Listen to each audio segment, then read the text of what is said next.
This is the Coin Chat, the most trusted voice for all things cryptocurrency. Each week, we dissect an important issue and cut through the noise and misinformation out there in the world of the blockchain, cryptocurrency, and ICOs to capture the facts that truly matter to you that will give you an edge in this fast-moving emerging market. The who, what, where, when, and how of what you need to know in crypto to get ahead so you don't get left behind.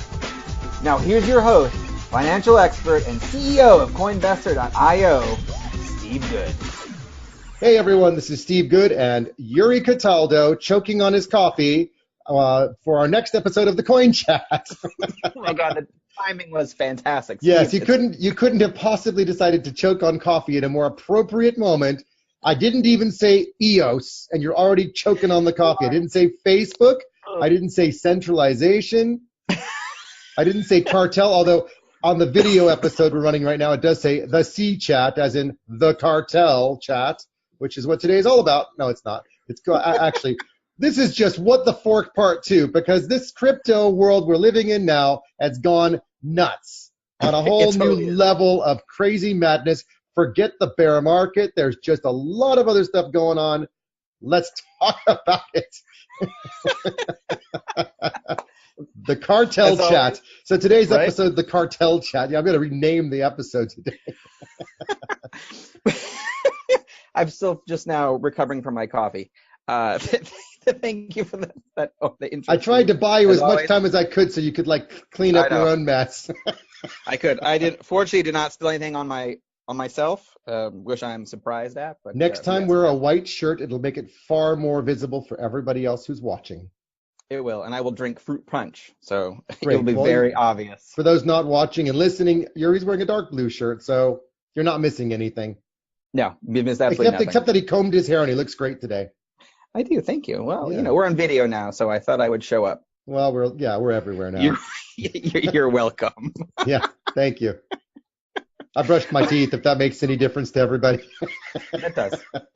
Everyone appreciates this. Oh, good. All right, so let's start with the usual spending Bitcoin. I have failed at that. Have you attempted and failed at that as well? I didn't even try. Did I try to fail this week? You know what? The problem is I have been so disappointed with all the epic fails I've had trying to spend Bitcoin just for the sake of trying. I was actually reciting back, because someone asked me recently, where have you tried spending Bitcoin? I almost need to go back and go through every episode and name off all the places I've been, because I was thinking about it. It was Rolex dealership, Rolex, a Seat car dealership, Swarovski crystals, the Penguin shop in Miami when I was there traveling. Airport, yeah, multiple times in multiple airports around the world. Oh yeah, I tried to spend it in a coffee shop and they asked me for the coin. Right. So I'm almost a little disheartened. Oh yeah, and of course there was the Intimacy ladies underwear shop. Of course, that was a classic one some time ago. That was a good. That's the one we actually put into the episode and played through what she actually said. So yeah, unfortunately, I'm kind of at the point where, what's wrong with people? I mean, come on. It's time to start accepting the damn stuff, and it doesn't have to be Bitcoin. Accept Litecoin instead. Give us something. Right, anything, except something. Yeah, I mean, there's more and more products and platforms coming out that have, cards and payment services. In fact, I don't know if you know this about Revolut, but if you deposit, let's say, your euros or dollars or pounds onto the card, you can then use it to buy Bitcoin or Ether. And they don't give you a crypto wallet, which is kind of unusual and a little bit weird. So you have to kind of get over that part. But the fact that you've got Ether sitting there, when you go with that card and you go spend money, if it doesn't have pounds and you're in the UK, it starts spending from your Ether. So presumably, since we're kind of at a low point right now with the Ether, if you're buying a bunch of Ether now and it goes up, you're going to have that money last a little while longer than planned. So may not be a bad way to do it, but I mean that's about the only thing I can, there's a lot of that kind of stuff happening now, which is exciting. Yeah, it is. So there's a new platform you could use to spend money on if you want to. It's Pornhub. So Pornhub will now accept Zencash. Can I talk about this with my wife's probably listening to the episode later, and she's going to be like, excuse me, boys, what were you talking about?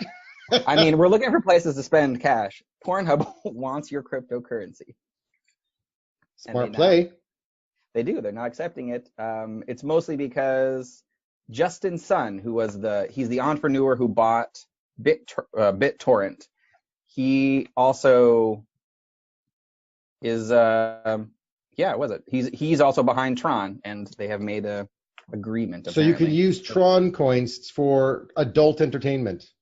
Yes. Wow. Yes, you can. Okay, well, we'll have to do an episode on Tron then and just talk about what Tron does, because that's an interesting company as well. And actually thinking back on it, when it first came out, their white paper, I recall from a number of people, had a lot of plagiarized content where it was copied and pasted from other sources. And of course, they then had to quickly revamp it when they got caught out. So they've salvaged their brand somewhat from that point back some months ago. But that was my first impression, and my lasting impression was a fraudulent start to what could be potentially a good crypto project. Well, there you go. Now they've already got a big platform behind them, so it's fantastic. It's a start. I'm sure they probably misspelled porn and spelled it Tron, but that's another matter of just letters being jumbled in the wrong way with a T instead of a P. Exactly, or spell it prawn hub For all your prawn need. Mm-hmm. Prawn, as in like prawn. Shrimps. As in like the shrimp, yeah, like the shrimp. Right. So somebody will be like, oh, I thought I purchased. So whilst we're at it, we may as well just have prawn coins, turkey coins, cow coins. we did do the How Now DAO Cow episode where we talked about the decentralized autonomous organization. We may as well throw the cow mix into it now, and we'll have trail mix. There you go. We're talking about absolutely nothing today, and there's so much to talk about, you know. We are. All right, so we're gonna switch Facebook. Facebook now. Facebook, yeah. They talk about an about face now. And what did they said? Oh, it's okay. We're going to let you do some crypto stuff now. Right. But a little bit, though. Not like all of it. No, they're not allowing ICOs to advertise, but they're saying that crypto's okay. Yes, crypto's okay, not ICOs. So this leads to our big question of speculation. Do we think that Facebook is now going to get into the cryptocurrency game and potentially buy a platform? So and if they do, what do you think? Here's my ask.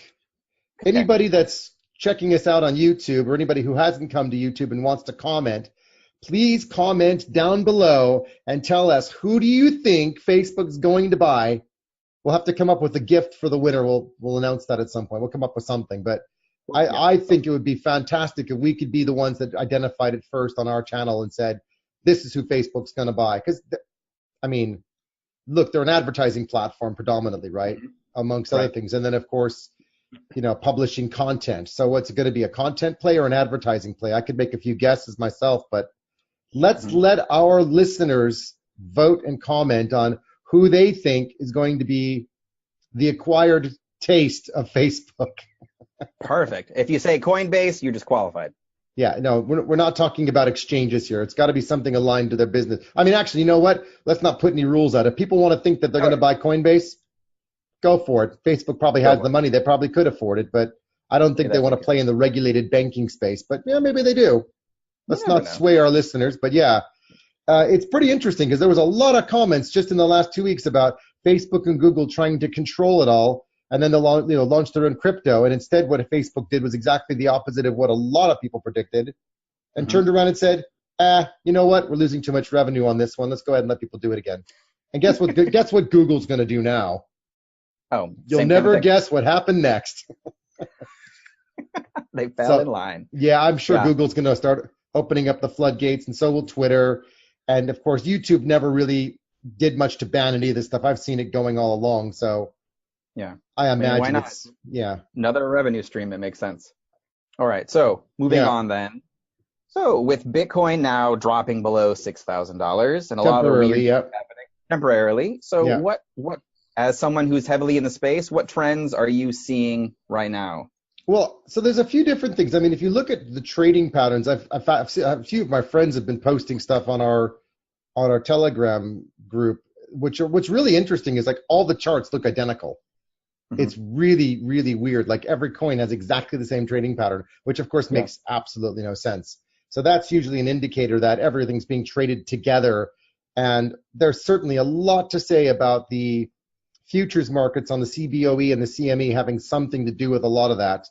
I mean, I don't have access to it, but I know there's been a lot of shorting of it at, 450 level ish, and it hit that because people wanted to get their contract. So there's a lot of big money moving this in that direction, but there's also a lot of, longer term buys for later in the year, and everyone's saying it's going to go up later in the year. So that'll be a pretty good indicator if the short market is actually driving the long market or the upward trend later on. So that's been, interesting, because it's just interesting to see the level of, of bearishness and flatness we're seeing in the market, and it's created a lot of blues amongst all the crowd funders, which leads me to my second point, which is the more interesting thing, which is, I'm going to be controversial here for a minute, because I'm going to probably get a lot of trolls for saying this, but I know I'm saying this because I'm trying to, point it out, but crowdfunding seems to be dead right now, and I'm getting really annoyed with that, because either we're in this or we're not in this as a global consensus-driven organization of people trying to drive the value of projects. But what I see happening... Yeah, go ahead. So why do you see crowdfunding as dying? Well, I mean, I see it as dead right now, and I think the problem is that it's this whole euphoria versus, despair thing. We were in euphoria, and of course money was just flocking into these ICOs, which had, to be fair, the ones that got the money were mostly really good ideas. Of course, some probably had bad ideas or were just ridiculous, but there was a lot of money going in. Now that we're in this kind of, era of despair, which has been going on from January to presently June of 2018, you see that aligned with that kind of despair and frustration and lack of enthusiasm, people just aren't putting their money into the projects now. But the really interesting thing is that this almost mirrors how the stock market works, in that oftentimes you'll see the retail investor like you and me come in first, and then we go, oh, okay, it's down, so we're not going to do anything. And the big investors go, oh, look, it's down, now we're going to grab it. And they wait till like kind of round two, and then they jump in. And I'm working with or talking to a lot of people with, the bigger money, because I'm kind of getting to know the industry better, and getting the opportunity to meet some really interesting vendors and parties and companies out there that are, crypto whale, syndicate type people, hedge funds, VCs, and they're all like lining up the money now. The thing is, they're not doing it with Ether, they're doing it with dollars. Because the way they're sitting is they've got tons of syndicate money or tons of investor money. Those people didn't start with Ether, so they're quite happy to get into ICO projects and fund them, but they just don't want to convert to Ether when Ether is going up and down like a yo-yo. Right. They're happy to just kind of, hey, you know what? We'll put in a few million, a few million more, a few million here, a few million there. Great. I mean, it's great that you can get projects funded. The frustrating thing is you can get it funded, but then you have to wait for the big money to move. And hey, we've got deadlines, because when the ICO finishes, we need to release the coins. When the dates of the calendar, say we're going on the exchange, we have to go on the exchange. It means we need to give our coins to you guys by then. If the money's not there, what then? So there's an interesting kind of collision that I see taking place between big money is slow. That's always been the case. They're in no rush. They've got big money. They got to move it from one account to another, and they have to go through all their, jurisdictional and, legal regulatory compliance, move money around thing, which is exactly what crypto helps us to expedite. But the process of making it go slow means they may actually miss the boat on some of these ICOs, because the ICOs have to crack on one way or the other. So it's an interesting dilemma that I'm encountering, because I'm now faced with, hey, I can raise, not me personally, but, hey, as a project, we can raise more money, but we're doing it by having to do it through dollars, not through Ether. And of course, the projects are saying, well, hang on a second, we want the money, but we also want it to go through our smart contract, because then the rest of the public and the ICO world see that we're raising it, and it's public and it's very visible. And when it goes into bank accounts, it takes much longer to get the money in. It's not visible. People don't know what's going on. And it's like this collision of money versus crypto and decentralization versus centralization taking place right at our very eyes. And I don't really know what to tell people except go with the flow. If the money's there, take it. If it's the right money, take it. Make sure, but it's a really, really weird kind of just in between thing. I think this will eventually swing around when these bigger money and bigger investor guys all end up with crypto, because this is round one. Yeah. And in round one, I think what's going to happen is they're going to get into lots of ICOs, and they're going to have coins in all these ICOs. They'll take some losses. They'll make